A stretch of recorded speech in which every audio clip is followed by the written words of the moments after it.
Om Jnanatimmirandhasya Jnananjana Shalakaya Chakshurun Militam Yena Tasmai Shri Gurave Namaha.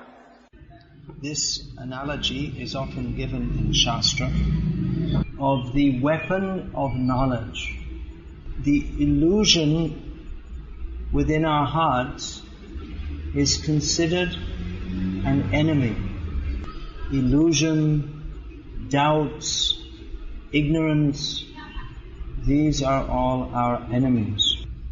Kam, Krodh, Moha, Lobha, Mada, Matsarya, these are sometimes called the Shararipu, the 6 enemies. We may think that we have enemies. This person is my enemy, that person is my enemy. But the real enemy is within. Sometimes it's said about a person that he is his own worst enemy. Due to certain attitudes, he makes his own life unnecessarily miserable. We find that just like, for instance, in the modern age, depression is a common syndrome. Persons strongly influenced by the mode of ignorance suffer from depression. And they find no enthusiasm. And often they like to lie down and sleep for long periods. For a long time every day. They find life so undesirable that they find relief in sleep. Here, Krishna says, stand up and fight. That undoubtedly there are problems in life. But we have to face them.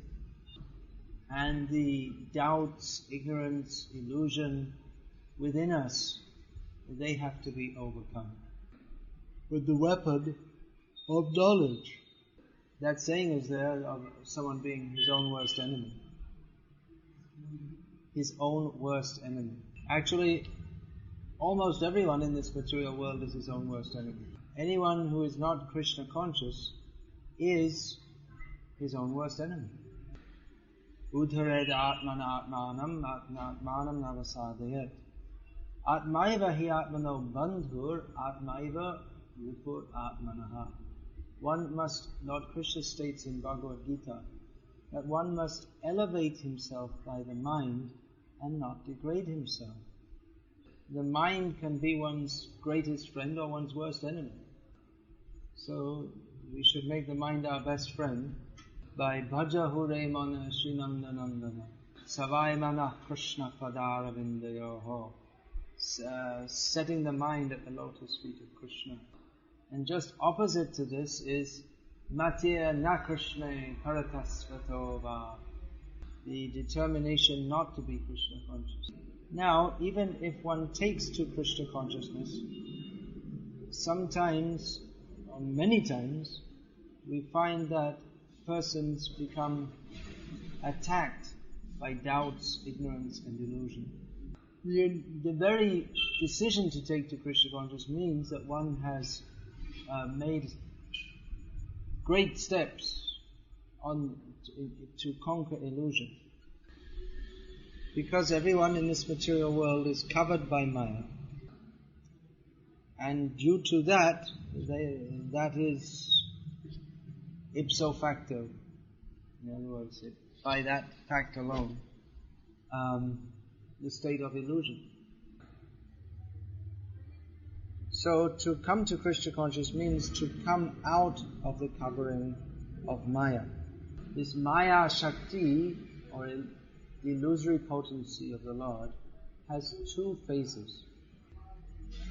Avaranatmika vritti, by which everyone is covered by Maya, and thus the jiva, who is pure spirit soul, part and parcel of Krishna, thinks, I am a cat, I am a dog, I am a worm in stool, I am an Indra, I am a Brahma, and so on. But when one comes to the point of understanding, I am not any of these bodily designations, but I am the eternal servant of Krishna, then this avaran, or this covering, is pierced. But Maya doesn't stop. She has another phase, which is called prakshepatmika vritti, throwing potency. Avaran means covering, and prakshepa means throwing. Prakshepa. So this is the potency by which someone who is coming out of Maya is thrown back in again. So even after taking to Krishna consciousness, which is the path of actual knowledge, we find that we are attacked by illusion, doubts, and ignorance. And just as Maya covers the jiva in innumerable ways, so she has innumerable ways of throwing the jiva back into her covering. So that even while one is practicing Krishna consciousness, he becomes covered by illusion again, or still very much affected by illusion. Krishna consciousness means to become humbler than a blade of grass. But sometimes we find people practicing Krishna consciousness becoming proud of their achievements. Or even after coming to Krishna consciousness, being proud of their material wealth or educational qualification or high caste or whatever. Or one has doubts. What will happen to me in future? Who will look after me when I get old? And because of this we are in anxiety, not having faith in Krishna's words, that he will surely protect his devotees. And then we will give examples of devotees who are struggling and suffering physically, not understanding that this is all Krishna's mercy. We think that Krishna is meant to serve us and make us comfortable. Materialistic people often pose this question: if there's so much suffering in the world, then how can you believe in God? Because they presume that if there is a God, his purpose must be to make his devotees materially comfortable. People say, what is the use of your worshipping God? Still you have so many problems. I don't worship God and I'm rich, and you worship God and you're poor, so what's the use of worshipping God? They think that God is like some hired gardener who you call here, come here, do this, do that. So actually it requires a proper knowledge of Krishna consciousness to enter into Krishna consciousness. Many people presume themselves to be Krishna conscious but are not. They haven't really understood the very basis, which is that we are meant for the pleasure of Krishna, not that Krishna is meant for our pleasure. And even many people who are praised as great devotees, they are actually in this illusion. Once Sri Siddhanta Saraswati, before he took sannyas, he was in one place, and one man who was considered a great devotee was singing a song, the purport of which was that, O Govinda, you are sitting in the lotus of my heart, now stand up and play your flute. So in Bengali Kirtan there's a system by which you can insert little comments in song. That must be there in traditional South Indian singing also. That's called alanka in music. Those who know about music. I don't think anyone here knows about music. So anyway, Siddhanta Saraswati sang the comment, "Oh my hired gardener." And he went on to explain that this very point, that he is not meant for our pleasure, but we are meant for his pleasure. So it may be that some devotees, they like to talk about Vrindavan and Vrindavan Leela, and they think how nice it would be if I could just live in Vrindavan. Not understanding that Vrindavan is the land of service. And service doesn't mean what I want to do for Krishna, but how I am engaged by my Guru in Krishna's service. Just like people, they think we shall go to take a bath in Radha Kund, and they think that dipping their bag of flesh and bones in Radha Kund is Radha Kund Snan. But the divine water of Sri Radha Kund cannot be approached by persons who are in material consciousness. So, real going to Vrindavan means Vishay Charya Kabe Shuddha Habe Man Tabe Hamaherabo Sri Vrindavan.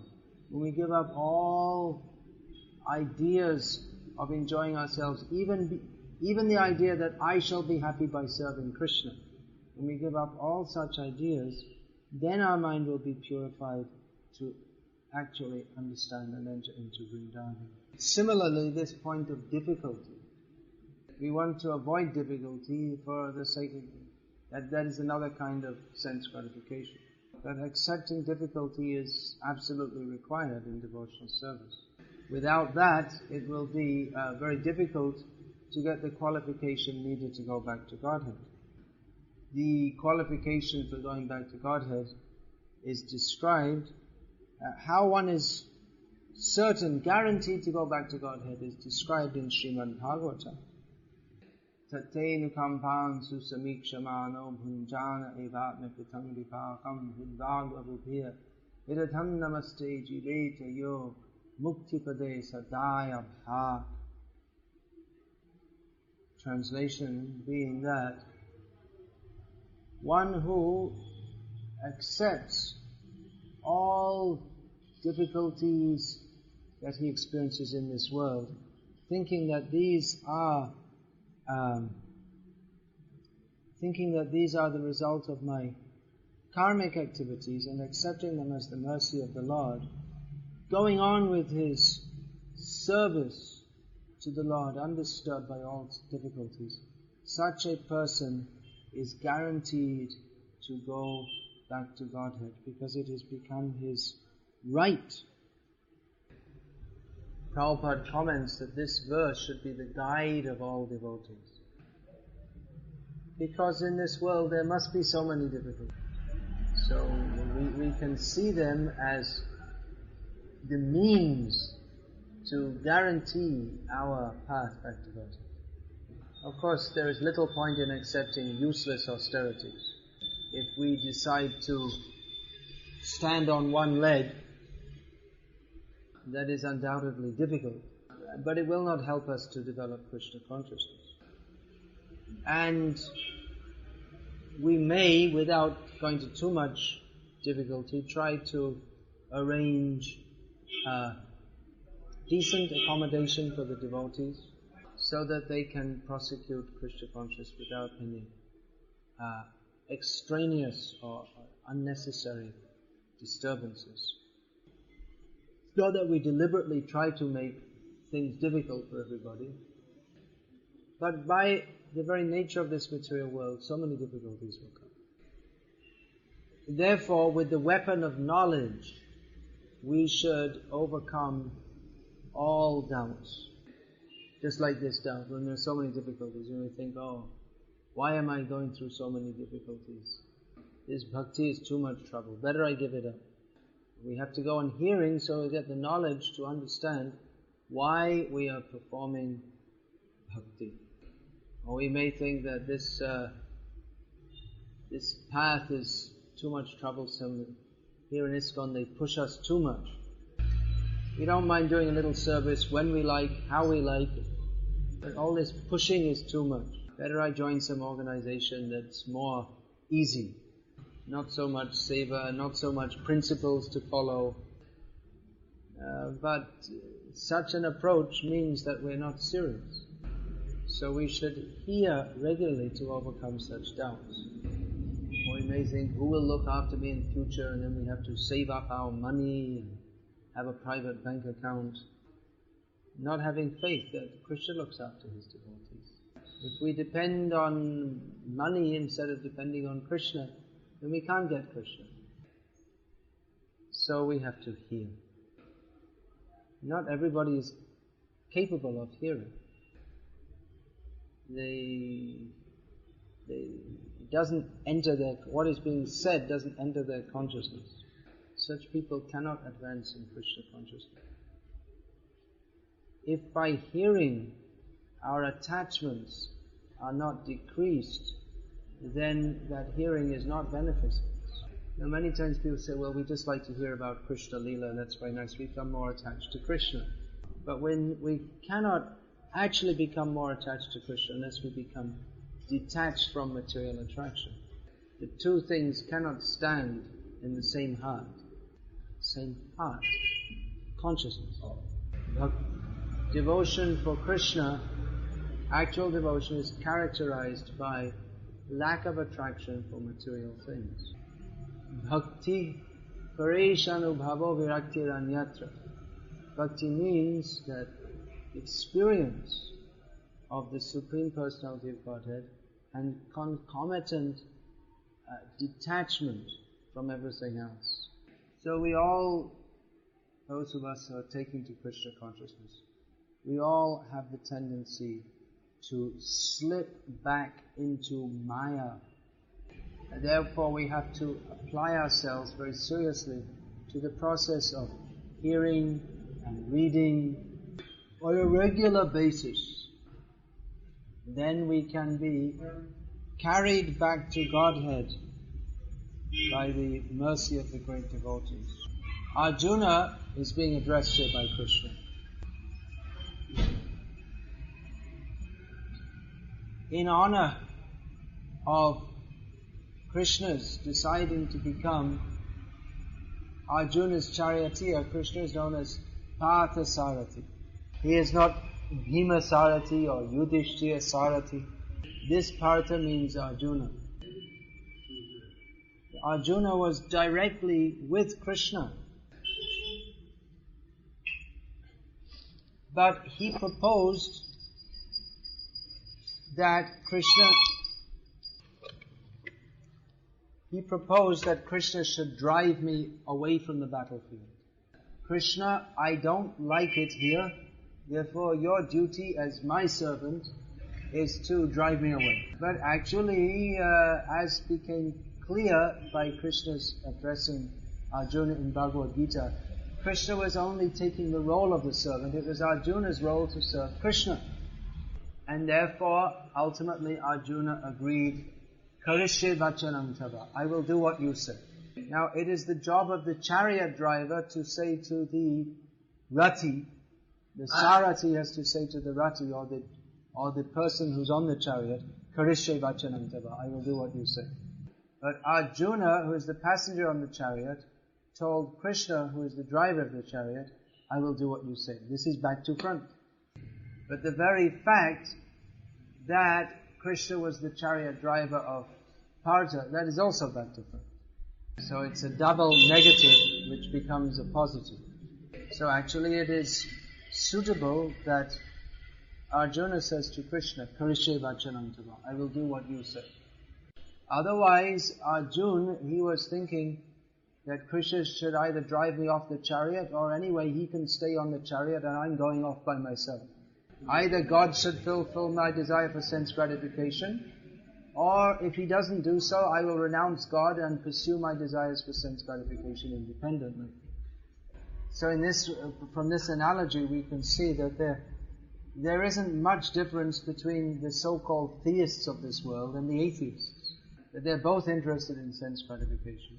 But one class makes God their partner in crime.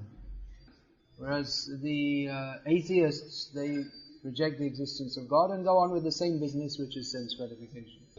So actually this Krishna conscious movement, the real Krishna conscious movement, has got very little resemblance to Christianity or Islam or even Hinduism. Sometimes they say that, well, there's comparing this religion with that religion. But the actual religion of surrender to Krishna is different in its very intention and purpose to the so-called religions of this world. Material existence means to be on the manorat, to be on the chariot of the mind. Instead of being on Krishna's rath, being on the manorat. So, Krishna became the chariot driver of Arjuna to drive him to victory. Krishna knew how to do that better than Arjuna. He was competent to guide and protect Arjuna. And Arjuna had faith in that. In the beginning he had doubts, but after hearing from Krishna he had faith. When the battle was over, Krishna asked Arjuna, now you just get off this chariot and move some distance away. And Arjuna wanted to say, why is this? And Krishna said, you just do what I say, then you'll see. Just they moved a little away and the whole chariot burned up. And Arjuna wondered what happened. Krishna said there were so many weapons thrown at this rath, which were, during the battle, which were competent to destroy it. But by my potency, I withheld the Shakti of those weapons. Now I let them go and immediately the rath was burned to pieces. Similarly, we may think, well, I'm going through so many difficulties. Just like Arjuna undoubtedly went through so many difficulties on the battlefield of Kurukshetra. But he wasn't aware how much Krishna was protecting him and saving him. He would have been completely finished if Krishna had not been protecting him. So he may be thinking, I'm going through so many difficulties, but you don't realize how much more difficult it would be if Krishna wasn't personally protecting us. A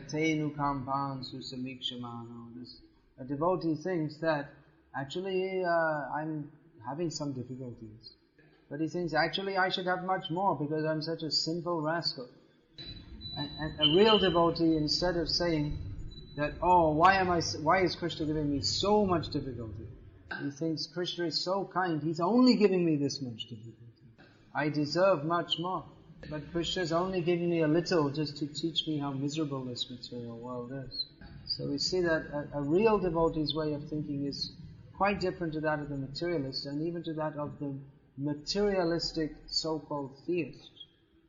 Materialistically theistic people, they have the idea that we shall worship God or Allah and by His grace we shall go to Swarg, or what's that called in Islamic culture? Bihishtos. What is that? What did they say? Something like that. I can't remember. By the grace of God, we shall, after death, we shall go to a place where we can enjoy sense gratification unlimitedly. So we may have such a concept even in Krishna consciousness. We may conceive of the eternal Vrindavan as a place where we shall go and we shall be very happy and we shall enjoy ourselves very nicely.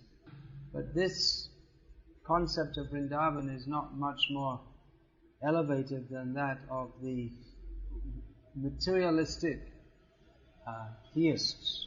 Bhakti means that my only happiness is in seeing Krishna's happiness. No personal desire. As long as we have personal desires, then doubts, illusion, ignorance, they will always come in our hearts. So such doubts, illusion and ignorance are to be slashed with the weapon of knowledge. Hare Krishna. Is there any question about this?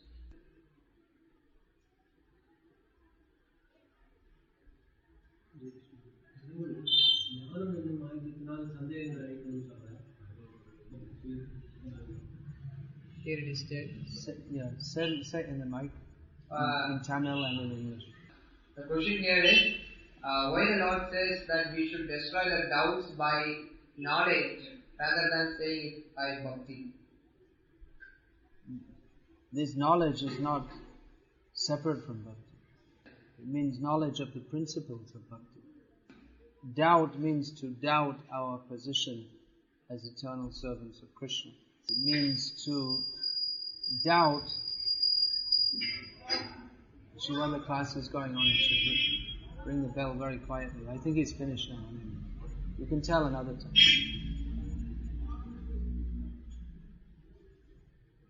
If we have the doubt that our real self-interest is simply to surrender to Krishna, should be removed by hearing or acquiring the knowledge that actually our real self-interest is in serving Krishna. So this knowledge is not separate from Krishna consciousness. This kind of knowledge is inseparable from and essential to bhakti. Tatchadadhana muniyo jnana vairagya yuktaya pashanti atmani chatmanam bhaktya shutagrihtaya. Srimad Bhagavatam states that a faithful and seriously inquisitive scholar or sage equipped with knowledge acquired by hearing becomes equipped with knowledge and renunciation, and is thus able to perceive the presence of the Lord within the heart. Next time. Well, I don't know what you said. Maybe you can fill in. I don't understand Tamil. You know the verse? Yeah. So just give the translation. It said, Shradadhana Muniyo, faithful sage, equipped with jnana and vairagya, is able to see the Lord within the heart by the process of hearing, particularly Shutagrihtaya means hearing Vedanta. That's a simple translation. There's so much packed into this verse. Prabhupada has given a long purport, which he repeats verbatim in the Sri Chaitanya Charitamrita purport.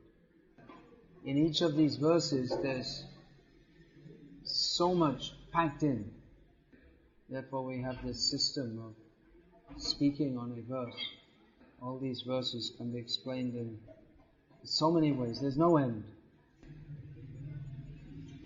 Hare Krishna.